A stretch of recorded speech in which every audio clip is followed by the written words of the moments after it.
Vacant lightweight title up for grabs. Nathan Brennan in the black shorts. Mario Ditifano in the grey shorts. Mario, of course, has an 8-second knockout on Cage Legacy. I mistakenly spoke in the cage of Alex Josan having the fastest ever finish. He had the fastest ever submission finish. Yeah, that was a wallop of a head kick from Ditifano, I think, against Fran O'Brien. Cork, yes, absolutely.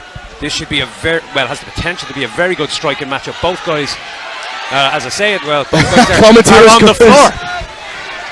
But if you think about it, it's a smart game plan from Ditifano, being the much shorter man against the 6'4" Brennan. Get underneath the strikes with the lower centre of gravity, score the takedown, but he has to be wary of those long limbs from the Batman. Batman has 2 finishes by triangle on his record. He's a really good striker, but he's very, very dangerous off his back. Those long limbs just have that tendency to creep incrementally up the back. Yeah, he's got great dexterity in his hips and his legs, and he's always looking to be active from this position, as we can see right here. I don't know about dexterity, but he sure can move them well.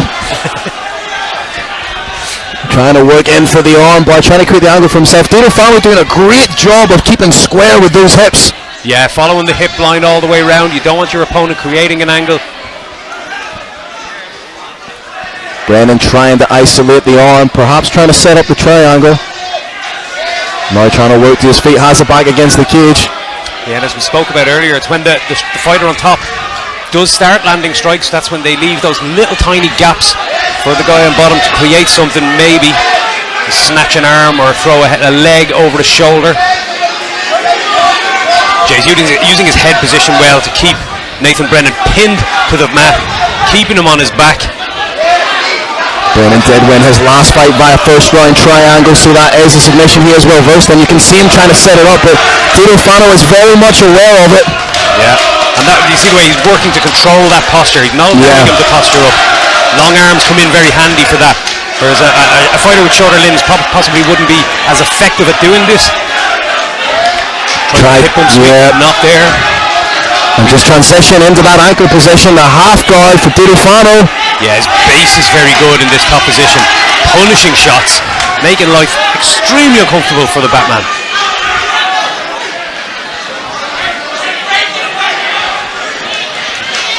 Great work just to solidify the position, and there's no wasted energy, there's no unnecessary expenditure from Ditifano. Everything's done with purpose, everything's done with the intention of getting the win and picking up the belt. Needs to be wary of those big up kicks from the limbs. And even in those scrambles, falling awkwardly and landing into a triangle is always a possibility. That's a great point. You've got to really mind your P's and Q's, keep good posture when you do get to your feet, drive the hips in and not lean forward with the arms or the head. But what we see with Ditifano is, in positions like this, we've referred to it before, you can't be at that 45-degree perpendicular. You need to be all the way in or all the way out. Absolutely, yeah. Good first round in the books, Ditifano. As I'm not sure what's going on in the corner here, but I think Nathan Brennan may be intimating to his corner that he can't continue. And that's it! Mario Ditifano is your new Cage Legacy Amateur Lightweight Champion! Yeah, Brennan looked very distressed in the corner, arguing with his coaches, insisting he wasn't coming back out for round 2. And Ditifano will have his hand raised and claim the lightweight title.